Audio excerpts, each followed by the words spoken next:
그 사회에 나가면은 그 신앙적인 얘기들을 잘 안 하는 것 같아요. 또 왜냐하면 그 각각 종교가 다르고 또 잘못하면 그 논쟁을 불러일으킨다 그렇게 생각을 하는 것 같습니다. 또 교회 안에서 정치 얘기하지 말라고 저는 그렇게 배웠습니다. 왜냐하면 교인들이 각각 다른 정치적인 입장을 가지고 있고 또 정치 얘기하다 보면 서로 다투거나 분쟁할 수 있기 때문에 그런 것 같습니다. 그러나 사실은 신앙에 대해서 얘기하는 거 중요하고 정치에 대해서 얘기하는 거 중요합니다. 다만 우리가 교회로서 누구 어느 정당을 지지하거나 누구 특정한 사람을 지지한다 그렇게 말하는 건 온당치 못하지만 그러나 우리 인간은 신앙생활이 가장 중요한 것이고 또 인간은 사회적인 동물이고 인간은 정적인 상황 속에서 살아가기 때문에 그것들에 대해서 의논하고 건전한 방식으로 토론하는 것은 필요하다고 생각을 합니다. 우리의 영성이 사회 속에서 영향력을 발휘하는 영성이어야 참된 영성이고 세상의 정치도 이 영혼이 있는 영성이 있는 정치를 해야 사람을 살리는 정치가 되기 때문에 그렇습니다. 그래서 우리의 신앙생활은 우리의 가정이나 직장이나 이 사회나 정치 영역에서 빛을 발해야 됩니다. 만약에 우리가 세상에서 믿는 바대로 살지 않는다면 이 성경은 대부분이 우리의 삶에서 사라져야 됩니다. 성경은 평화에 대해서 얘기하고 있고 전쟁에 대해서 얘기하고 인권에 대해서 얘기하고 있고 정의에 대해서 얘기하고 있고 경제 문제, 직업에 대한 문제, 가정에 대한 문제, 생명에 대한 문제, 고용에 대한 문제, 수없이 많은 세상의 이슈들을 얘기하고 있기 때문에 우리가 세상에서 침묵한다면 대부분 성경을 지키지 않고 살고 있는 거예요. 만약에 그런 내용들을 성경에서 오려낸다면 우리는 구멍이 숭숭 뚫린 성경을 가지고 믿는다고 말하는 것입니다. 그래서 우리가 이 성경이 얘기하는 모든 가치들을 이 세상 속에서 실천을 해내야 되는 거죠. 그래서 하나님은 개인적이지만은 그러나 사적인 분은 아니십니다. 일부에 하나님을 얘기할 때 특별히 자유주의 신학을 하는 사람들은 하나님을 공적으로는 얘기하는데 그걸 개인의 체험으로 이야기하지 않아요. 그렇기 때문에 문제입니다. 또 반면에 복음주의적인 신앙을 가지고 있다는 사람들은 개인적인 체험은 얘기하는데 공적인 영역에서 이 하나님을 얘기하지 않기 때문에 적용하지 않기 때문에 문제가 생기는 겁니다.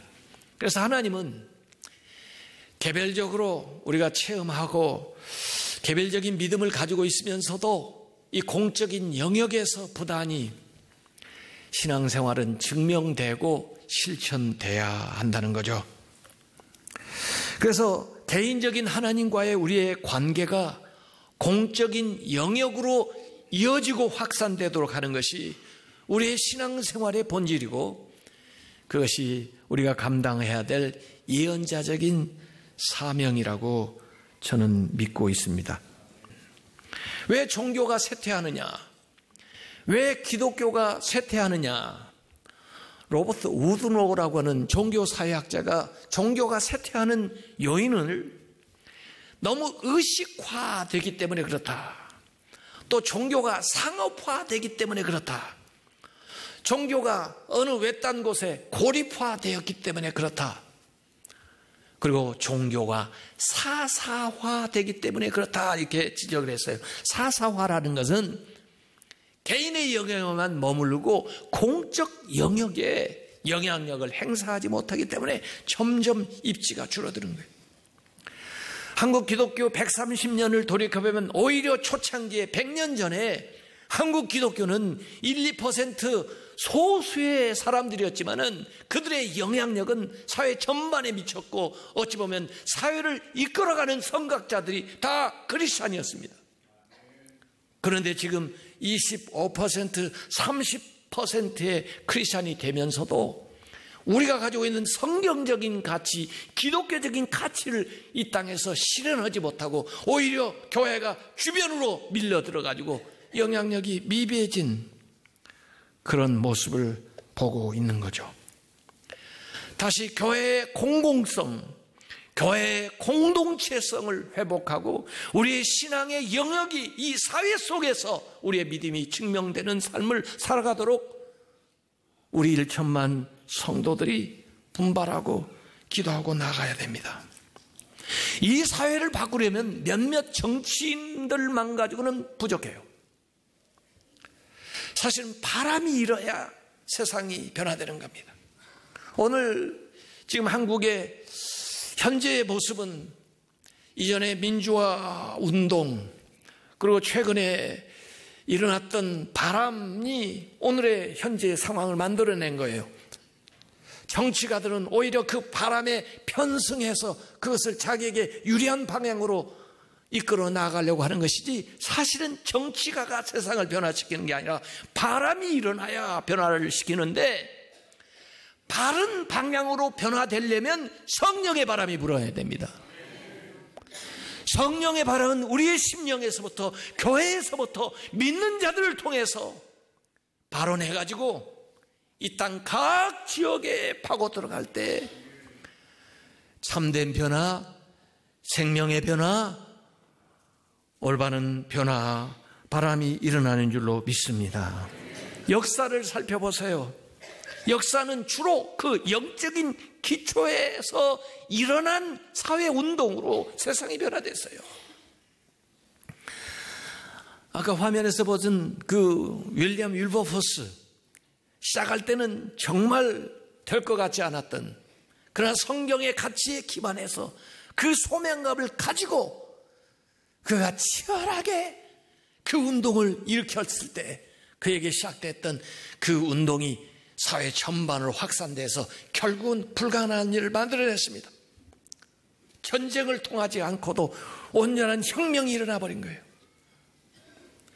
마틴 루터 킹, 미국에서 이 하나님의 말씀에 기반한 운동을 확산시켜서 결국 미국 사회 전체를 변화시킨 거예요. 넬슨 만델라 저 남아공에서 그러한 일들을 일으킨 거예요. 오늘 이 땅에도 이러한 생명의 역사가 일어나기를 원합니다. 오늘 신명기 17장에 보면 왕에 대한 규례가 나옵니다. 사실 이제 하나님의 그 왕정이 아니었지만은 그 가나안 땅에 들어가서 너희들이 어느 시절에 왕을 세우자고는 요구가 나와서 왕을 세우게 될 때를 위해서 미리 신명기 17장 14절부터 24절까지 왕의 규례를 얘기한 거예요. 거기에 세 가지의 중요한 면이 나옵니다. 첫째는 하나님이 선택한 자를 세우라래요. 하나님이 선택한 자를 세워야 된다. 사실 그 선지자들이 뭐 사무엘을 가만히 보시면 아시지만 미리 가서 기름을 부어요. 근데 그렇다고 끝나는 게 아니라 그들이 백성들에게도 인정을 받아요. 그래서 사람들에게 세워지는 거죠. 그래서 하나님이 세우는 사람, 하나님을 기쁘게 하고 하나님의 뜻대로 할 사람을 세워라. 첫 번째 기준이에요. 두 번째는 그 왕이 되는 사람은 지금은 뭐 왕정이 아니니까 과거의 그 왕하고 대통령은 완전히 질적으로 다르지만은 그래도 참고할 바가 여기 있어요. 모으지 마라 그랬어요. 모으지 마라. 왜 모으는 줄 아세요? 힘을 가지게 되니까 자꾸 사람도 모으고 무기 군대도 더 크게 더 많이 만들고 또 심지어 안에 자기의 처첩도 많이 겨누이고 그 다음에 은금 재물도 모으는 거예요. 이 권력을 남용하는 겁니다. 오용하는 거예요. 재물을 모으는 것은 사욕을 챙기는 거예요. 사리사욕에 그 권력 주어진 것을 공적으로 쓰지 않고 사적으로 쓰는 거예요. 아내를 많이 두는 건 도덕적으로 타락하는 거예요. 그리고 군대를 많이 모으는 것은 전쟁을 일으키고 남의 나라를 침략하고 또 하나님 대신 자기의 무기를 믿는 거예요. 그러고 하지 말라는 겁니다. 그런데 꼭 권력을 가지게 되면 사람들도 모이게 되고 권력 가진 자들이 항상 이 길로 나갑니다. 그러니까 조심해야 됩니다. 그 다음에 여기 세 번째는 하나님 말씀을 따라 행하라는 거예요. 그래서 말씀을 적어주고 그 다음에 말씀을 읽고 항상 곁에 두고 하나님의 법을 따라 행하라는 거예요. 하나님의 법뿐만 아니라 지금은 헌법에 따라서 해야 돼요. 힘을 가진 자들이 항상 법을 지키잖아요. 이게 문제입니다. 그래서 미국 대통령은 성경에 손을 얹고 선서를 해요. 하나님의 법을 따라하겠다는 상징적인 의미고 또 헌법책에다 손을 얹고 여기 대통령 선서를 하면은 이 법에 따라서 다스리겠다. 대법관 앞에서 대법원장 앞에서 서약을 하는 데도 있어요. 어쨌든 이 세 가지를 여기 신명기에서 주문을 했어요. 그런데 오늘 다시 읽은 역대기 다윗과 함께 동역했던 지도자들의 이 얘기를 언급하면서 여기도 세 가지가 나오는데 역대상 12장 32절에 이삭을 자손 중에서 첫 번째는 시세를 알고 시대를 알아라. 타임. 그 시대를 잘 알아야 돼요. 두 번째는 이스라엘이 마땅히 행할 것을 아는 행할 바 오투두 마땅히 행해야 되는 것을 아는 우두머리가 200명인데 그들은 그 모든 형제를 통솔하는 자다. 커맨드 하는데 리더하는 거예요. 그래서 여기 세 가지가 나오는 거예요. 첫 번째는 시세를 알아라. 시대를 알고 살라는 거죠. 제가 지난 1월에 미국에 제 아들 집에 방문을 했더니요, 뭐 까만 이 스피커 같은 원통을 보여주면서 아빠, 걔 이름이 알렉사니까 알렉사를 불러봐. 그래서 알렉사? 그랬더니 웽 하면서 빨갛게 불이 들어와요. 그걸 뭐든지 물어보라는 거예요. 지금 몇 시야? 그러니까 답변해요. 오늘 날씨가 어떻게 됐어? 그 다음에 성경이 몇 권이야? 66권. 우리 교인들보다 더 똑똑해요. 그래서 제가 더 나가죠. 어떻게 해야 구원받아? 그랬더니 대답하지 않겠다. 종교적인 질문이기 때문에. 이렇게 똑똑하게 나와요. 모차르트 뭐 연주해? 그러니까 또 그 음악 탁 틀어주고요. 오다 하는 거, 아마존에서 그걸 만들었나 본데 책을 오다 한다든지 책 몇 페이지 읽어달라든지 하여간 모든 그게 사물 인터넷하고 연결돼 가지고 그 다음에 펑션을 다 하는 거예요. 이런 시대에 우리가 지금 살고 있어요. 그걸 저보고 자꾸 가져가라고 한국에서 쓰게 했는데 제가 가져와서 한국에서 별로 쓸모가 있을 것 같지 않아서 안 가져왔어요. 옛날에 어떤 할아버지가 서울에 와가지고 좋은 음식점에 가서 음식을 먹는데 이 버튼을 누르니까 예쁜 아가씨가 나와서 뭘 가져다주고 뭐 이렇게 심부름을 해주니까 이걸 누르면 예쁜 아가씨가 나오는구나. 그걸 하나 챙겨가지고 고향에 가가지고 집에서 아무리 눌러도 안 나오는 거예요. 이 지원이 돼야 되지. 그 기계만 가져온다고 되는 게 아니거든요. 근데 요새 한국에 이제 진이라든지 뭐 이런 것들이 조금씩 나오는 것 같아요. 지도자는 시대의 변화를 읽고 앞서가면서 변화를 이끄는 사람이에요. 좋은 방향으로. 지금 19대 대통령을 뽑으면 2022년까지 특별한 일이 없는 한 5년 동안 앞으로 세상, 우리나라를 이끌어 나가는데 세상이 어떻게 변할 건가를 한번 예측을 해보세요. 지금요, 우리는 4차 혁명 시대를 살고 있습니다. 4차 혁명이라는 말은 2016년 1월 20일 스위스 다보스에서 세계 경제 포럼이 열릴 때 크라우스 슈밥이라고 하는 사람이 언급을 했는데, 앞으로 인공지능 기술 등이 발전하면서 향후 5년 동안 2020년까지 선진국 15개 나라에서만 500만 개의 일자리가 사라진다는 것입니다. 작년에 우리 이세돌하고 알파고하고 같이 바둑을 두었는데 인공지능이 이겼잖아요.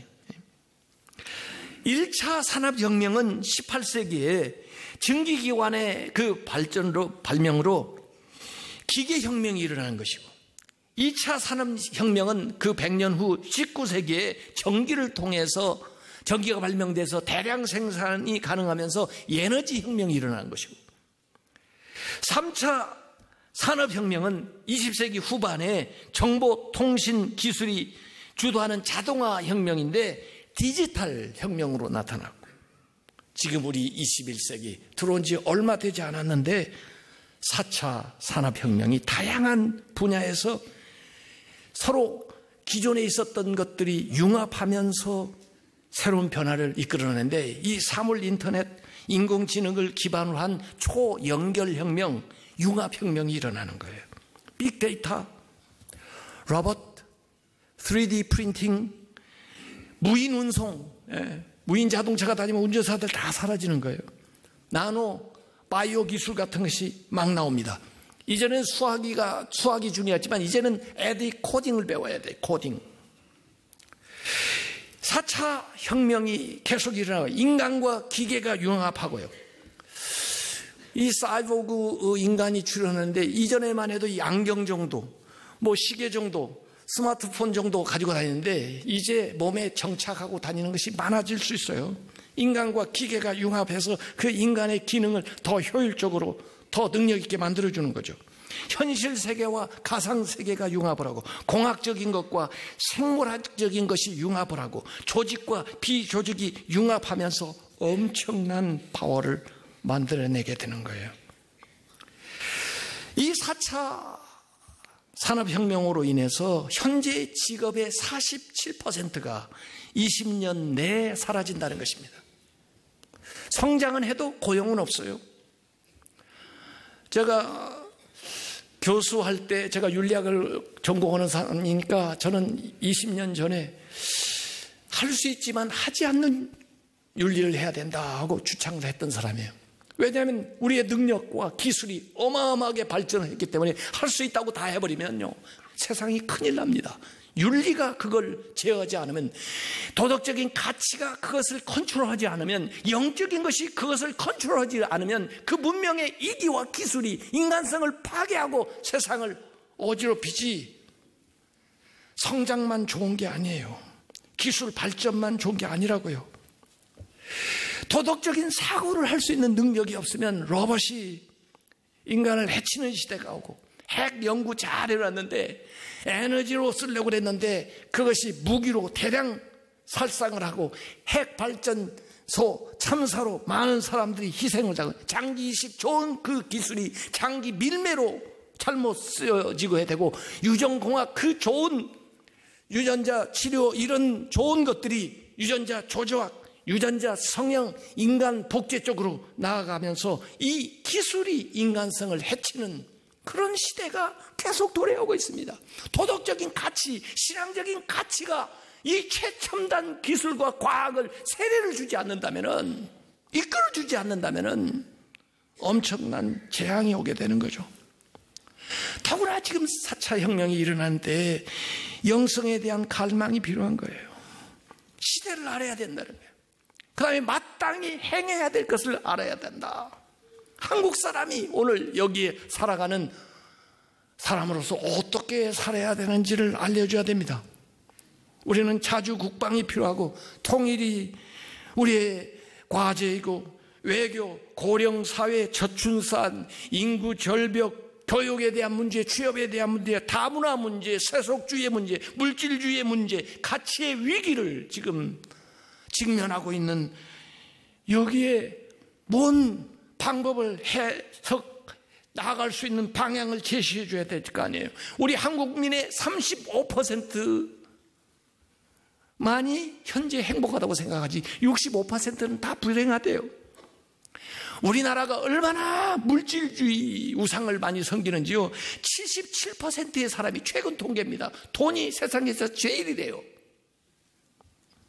75%의 사람들이 노후에 불안감을 가지고 살고 있어요. 80%의 사람이 원칙을 어기더라도 자기에게 이익이 되면 그 일을 하겠다는 것입니다. 76%의 사람이 우리 사회는 실력만으로 인정받기 어려운 시대라고 이 얘기를 하고 있어요. 98%의 사람이 우리 사회는 사회 양극화가 심각하다라고 이 얘기를 하고 있는 거예요. 이런 한국의 아픈 현실을 누가 해결해 줄 거냐? 누가 이런 암울한 세대에 희망을 줄 것이냐? 이걸 우리가 살펴봐야 돼요. 여기 리더십, 통솔하는 자에 대한 얘기를 했는데 시대에 맞는 리더십이 필요합니다. 과거에도 사람을 이끄는 리더십이 있었겠죠. 그러나 전통적이고 권위적이고 수직적인 그런 리더십은 이제 더 이상 소용이 없어요. 변하는 시대에 적합한 리더십이 필요한 겁니다. 적어도 앞으로 5년 동안 이끌어갈 리더십이 필요한 거죠. 사람을 세우고 함께 성장하며 더불어 같이 살아갈 수 있는, 그리고 사람들의 잠재력을 이끌어낼 수 있는 이런 리더십이 필요한 거죠. 요새 그걸 4.0 리더십이라고 그래요. 통합, 상생, 공감, 섬기는 거예요. 그러려면 기본적으로 본인이 그런 성품을 가지고 있어야 돼요. 제가 며칠 전에 그 만난 분에게 얘기했어요. 기독교인보다 더 중요한 건 기독교 가치다. 그랬더니 기독교 가치가 뭡니까? 성경적인 가치인데 예수님께서 그의 나라와 그 의의를 구해라, 그리하면 이 모든 것을 더해준다는 거. 궁극적인 가치를 추구하는 것이 기독교입니다. 궁극적인 게 뭐냐? 그게 자유고, 그게 사랑이고, 그게 평화고, 그게 섬기고 나눔이고 돌봄이고, 베푸는 거고, 그런 가치를 창안하고 나가요. 그 구체적인 것은 힘을 갖는 것인데, 이 구체적인 것만 서로 얻으려고 하니까 세상이 완전히 싸움박질이잖아요. 궁극적인 가치를 위해서 이 구체적인 것도 써야 되는데 그걸 바르게 쓰도록 인도해 주는 것이 정의다. 이런 가치에 대한 이야기를 했어요. 힘은요, 자꾸 더 가지려고 그래요. 그래서 힘을 견제해 주기 위해서 세상에 삼권 분립이 있고 여러 가지 견제 장치가 있는데 그거 갖고 해결 안 됩니다. 힘이 질적으로 변해야 돼요. 통치하고 지배하는 힘에서 섬기는 힘으로 바뀌지 않으면 힘의 타락을 막을 길이 없습니다. 그건 기독교의 가치입니다. 새로운 대통령은 새로운 시대에 걸맞는 새로운 패러다임을 가지고 와야 됩니다. 사람은요, 이 새로운 패러다임을 전달해 주는 도구예요. 메신저 is message. 그걸 전달해 주는 역할을 하는 거예요. 새로운 생각을 가지고 와야 돼요.